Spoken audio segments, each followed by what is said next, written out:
नमस्कार, capital TV का खास शो किस्सा यूपी का देख रहे हैं आप। मैं हूं आपके साथ राधिका राज।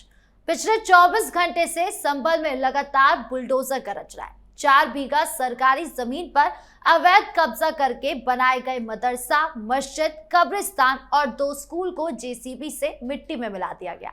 ये कार्रवाई जिला अधिकारी डॉक्टर राजेंद्र पेंसिया के निर्देश पर हुई, जिसमें प्रशासन ने कब्जाधारियों को पहले 8 दिन का नोटिस भी दिया था।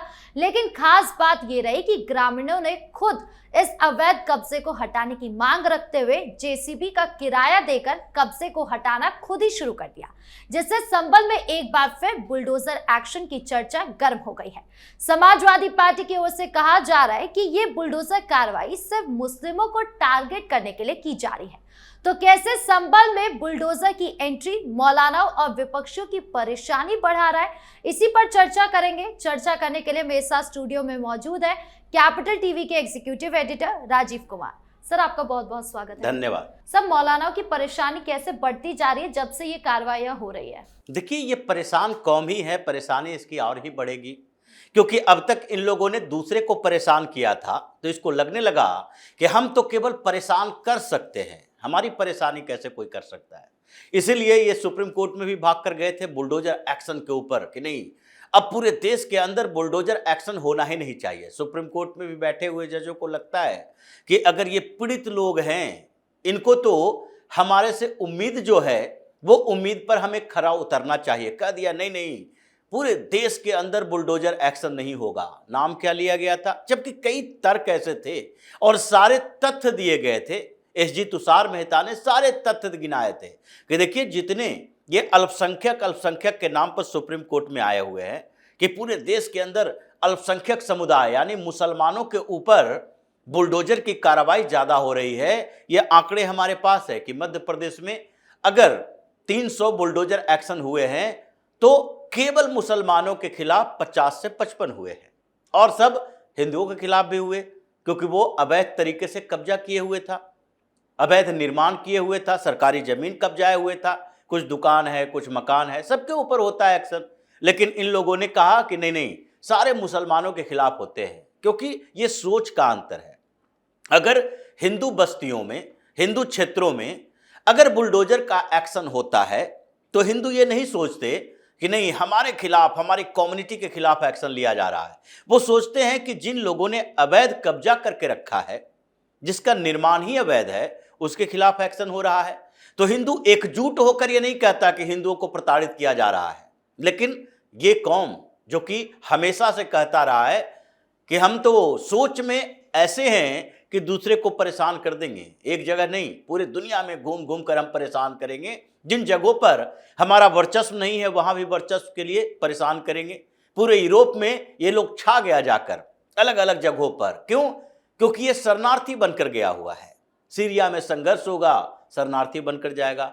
बोको हराम का कोहराम होगा अफ्रीका में, शरणार्थी बनकर भाग कर जाएगा। इराक में युद्ध छिड़ेगा, शरणार्थी बनकर भागेगा। अभी ईरान और मिडिल ईस्ट में युद्ध चल रहा है, फिर उसके बाद वहां से भी कुछ क्षेत्रों में अभी ज्यादा समस्याएं हुई तो ईरान वाले भी कहना शुरू कर देगा नहीं नहीं, हमें अमेरिका अपने पास बुलाए, क्योंकि यहां पर ये जो खामनेई का सपोर्टर है हमारा सफाया करना चाहता है। ये पीड़ित बन के वहां गया, फ्रांस में परेशानी पैदा करने लगा। ब्रिटेन के अंदर, लंदन के अंदर ही 80 मदरसे हो गए हैं। वहां का गृह मंत्री बन गई है पाकिस्तानी मूल के मुस्लिम। अब वहां के लोग परेशान है कि नहीं नहीं, अब इन लोगों को भगाओ। जर्मनी में वुन वुल्फ अटैक होता है, मार दिए जाते हैं। क्या किया, एक आया सिरफरा मुसलमान और गाड़ी लेकर आया, 10-20 लोगों को उड़ा दिया। बम की भी जरूरत नहीं है, बस इसके दिमाग में चलता है किसी तरीके से हत्या करो, किसी तरीके से दूसरे को परेशान करो। तो अभी जब इनकी परेशानी शुरू हुई है तो चीखना चिल्लाना तो वाजिब है। ये चीख चिल्ला रहा है और दूसरी तरफ अखिलेश यादव जैसे लोग कह रहे हैं नहीं नहीं, केवल मुसलमानों को टारगेट किया जा रहा है। करना तो चाहिए मुसलमानों को ही टारगेट, लेकिन सरकार की अपनी मजबूरी है, इसलिए टारगेट नहीं किया जा रहा। करना चाहिए, क्योंकि इन लोगों ने जो तरीके अपनाए हैं पूरे हिंदुस्तान के अंदर, इस्लामिक किलेबंदी करके रखा है और उस इस्लामिक किलेबंदी में जिहादियों को संरक्षण देता है। जितने टेररिस्ट एक्टिविटी होती है उन्हीं बस्तियों के अंदर होती है। जहां इनका अपना वर्चस्व है वहां पर तो टेररिज्म की फैक्ट्री बनी हुई है। जैसे जम्मू कश्मीर में ये पढ़ा लिखा तबका, चाहे वो बड़ा वकील हो, पत्रकार हो, डॉक्टर हो, इंजीनियर हो, ये सबकी कुंडली देखी जा रही है कि देखो इन पर भरोसा मत करो। ये दिल्ली में आएगा विस्फोट करवाने के लिए, बम लेकर आएगा, आरडीएक्स विस्फोट करवाएगा, आईईडी विस्फोट करवाएगा। ये ऐसे ही लोग हैं। और उत्तर प्रदेश में भी ऐसे ही है, जहां जहां इन लोगों का अपना थोड़ा सा वर्चस्व होता है, आपसी सामंजस्य। ये जो कहते हैं करप्शन में सबसे ज्यादा समाजवाद होता है। करप्ट लोग आपस में एक दूसरे के साथ ज्यादा जुड़े रहते हैं। अपराधियों के बीच सांठगांठ होती है जब तक कि एक दूसरे से दुश्मनी नहीं हुई। चोर एक दूसरे का सहयोग करता है, हम भी चोर तुम भी चोर, सब एक दूसरे के मिलकर चोरी करो। तो ये करप्शन में जो समाजवाद होता है, उसी तरीके से अवैध कब्जे में ये इस्लामवाद होता है। जो तरीके अपनाए गए, अवैध कब्जे में इस्लामवाद दिख रहा है पूरे हिंदुस्तान के अंदर। जहां जहां इस्लामिक बस्तियां हैं, मुसलमानों की बस्तियां हैं, वहां पर इसे कोई लेना देना नहीं है। पाकिस्तान से कोई आया है, कोई फर्क नहीं पड़ता। इसे अपने घर में जगह दो, इसे रखो, इसके बाद इसको रेजिडेंशियल सर्टिफिकेट बनाओ, आधार कार्ड बनवा दो उसी सर्टिफिकेट के आधार पर, क्योंकि इसके पास आवास प्रमाण पत्र बन गया, रहने की जगह मिल गई। कुछ नहीं हो तो उसी आवास प्रमाण पत्र, आधार कार्ड के साथ पे वोटर लिस्ट में नाम जुड़वा दो, और फिर उन्हीं आधार पर, नहीं हो तो बगल में 2, 4, 10, 20 गज भी जमीन दे दो, झुग्गी बना के रह लेगा। झुग्गी बस्तियों में ऐसे ही करते हैं। तो ये जिस तरीके से ये अवैध निर्माण में, अवैध घुसपैठ में, अवैध कब्जे में इस्लामीकरण जो इसका हो गया है, उसी का परिणाम है। सर लेकिन अवैध घर हो या फिर अवैध निर्माण पर खुद बुलडोजर चलाना, खुद उस पर हथौड़ा मारना, इसको लेकर समाजवादी पार्टी कह रही है कि ये जानबूझकर योगी सरकार का खौफ है जो लोगों को ये करने पर मजबूर कर रहा है। तो गलत क्या है? खौफ तो होना चाहिए। अगर सरकार का खौफ नहीं होगा, प्रशासन का खौफ नहीं होगा, पुलिस का खौफ नहीं होगा, तो खौफ किसका होना चाहिए? आतंकवादियों का, जिहादियों का, ये प्रदर्शनकारियों का, पत्थरबाजों का। खौफ तो सरकार का ही होना चाहिए। खौफ पैदा करने के लिए सरकार एक्शन लेती है। जब अपराध बढ़ते हैं तो कहते हो नहीं नहीं देखो अपराधी बेखौफ हो गए हैं, सरकार का कोई डर ही नहीं है। तो इसमें तुम्हें क्यों लग रहा है ऐसा? अगर अवैध निर्माण किया, अगर इन लोगों ने कब्जा किया, अगर 6 बीघा से ज्यादा के जमीन, सरकारी जमीन, उस पर कब्जा कर लिया, मस्जिद भी बना दिए, मदरसे भी बनवा दिए, उसमें स्कूल भी बनवा दिए अपने नाम पे, और कुछ दुकानें भी, 5-7 दुकानें भी बनाई हुई, कॉमर्शियल उपयोग भी कर रहा है और रहने के लिए उपयोग कर रहा है। सरकार को पता चलेगा, कंप्लेन आएगा, तो इसमें नोटिस दिया गया।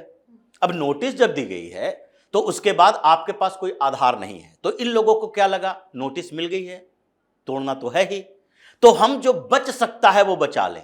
ये डर है कि बच सकता है वो बचा लें, कुछ ईंटें ही बचा लें, दरवाजे बचा लें, मकान बचा लें।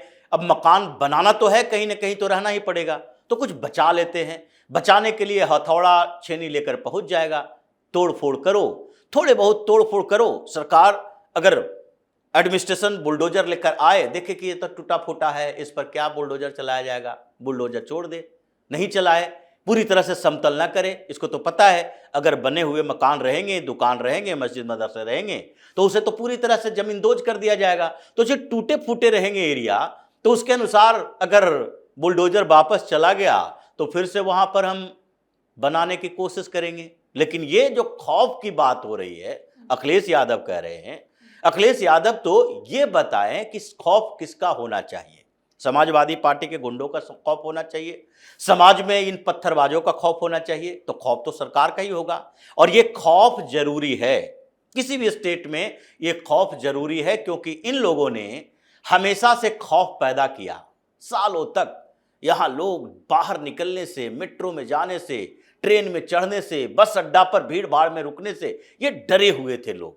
क्यों? क्योंकि कहाँ से कौन बम विस्फोट हो जाएगा, हमारा अपना परिवार मर जाएगा, कौन लोग मर जाएंगे, कौन बचेंगे।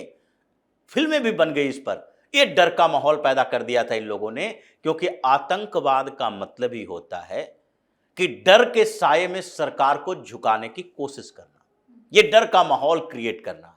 ऐसा नहीं होगा कि 2, 4, 10 आतंकवादी किसी सरकार के ऊपर कब्जा कर लेगा, ये तख्ता पलट तो कर नहीं सकते।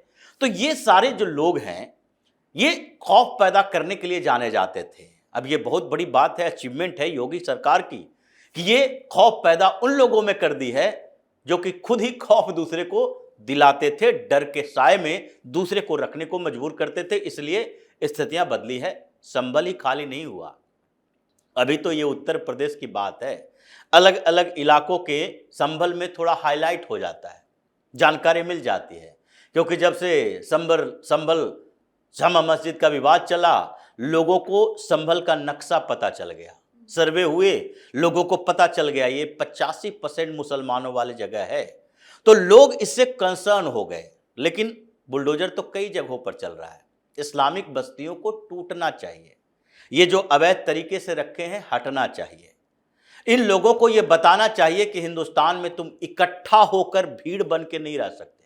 रहो, सब लोग अपने अपने तरीके से रहो, लेकिन तुम्हें उस समाज के साथ रहना पड़ेगा जो कि हिंदुस्तान का समाज है, भारत का समाज है, ये यहां का सनातन समाज है, उसके बीच रह के दिखाओ। ये नहीं रह पाएगा, क्योंकि इसको तो वो समाज चाहिए जिसे सऊदी अरब से उधार ली गई संस्कृति का पालन करना है। इसे अपना समाज चाहिए कि जहां पर गली के सामने जैसे ही घुसे, गली के नुक्कड़ के चौराहे के पास से 8-10 मीट की दुकानें हो, ये बदबू में रहने के लिए तैयार हो जाएंगे, लेकिन आपस में इसी तरीके से रहेंगे। तो योगी ने बेहतर किया, अलग अलग इलाकों में बेहतर हो रहा है, और उसके साथ असम में 200-300 बस्तियों को उजाड़ दिया है। पूरा ये जो वेटलैंड थे जहां नोटिस दिया, ये 200-300 रुपया किराए पर कांग्रेस की सरकारों ने इन लोगों को मकान रहने के लिए जगह दे दी थी। ये घुसपैठी है, ये बांग्लादेश से आए हुए हैं बंगाली मुसलमान, असम के अंदर सारे साफ कर दिए गए। अब ये भटक रहा है दर दर कि चुनाव के बाद फिर से सरकार हेमंता की बनी तो उसके बाद तो हम और साफ हो जाएंगे। पश्चिम बंगाल में ऐसे ही चल रहा है। तो जिन जगहों पर इन लोगों ने अड्डा बनाया, और उत्तर प्रदेश में घुसपैठियों की समस्या नहीं है, ये खुद ही घुसपैठिए है।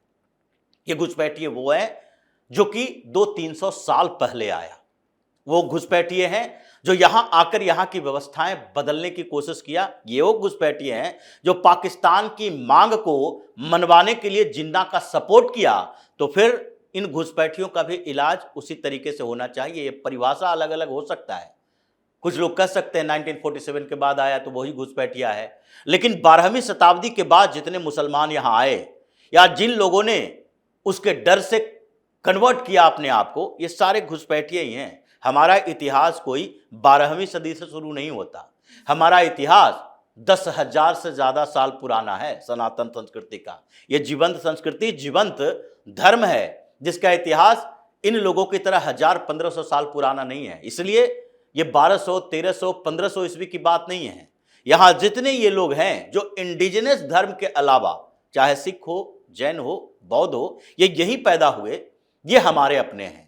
लेकिन जो क्रिश्चियनिटी हो, यहूदी हो, या फिर सबसे बड़ा यहां वर्ग जो मुसलमानों का है, ये सब के सब ये बाहरी ही हैं। इसलिए घुसपैठिए इसे भी कहना चाहिए। हमारे यहां घुसपैठ करके ही बैठा हुआ है, इनके अंदर खौफ होना चाहिए, और वो खौफ योगी आदित्यनाथ पैदा कर रहे हैं। जी, इस मुद्दे पर जानकारी देने के लिए आपका बहुत बहुत धन्यवाद। धन्यवाद। तो संभल में हुई इस बुलडोजर कार्रवाई ने न सिर्फ अवैध कब्जों पर सख्ती का मैसेज दिया है, बल्कि यूपी में सरकारी जमीन के कब्जे और प्रशासन की कार्रवाई को लेकर एक बार फिर बहस छेड़ दी है।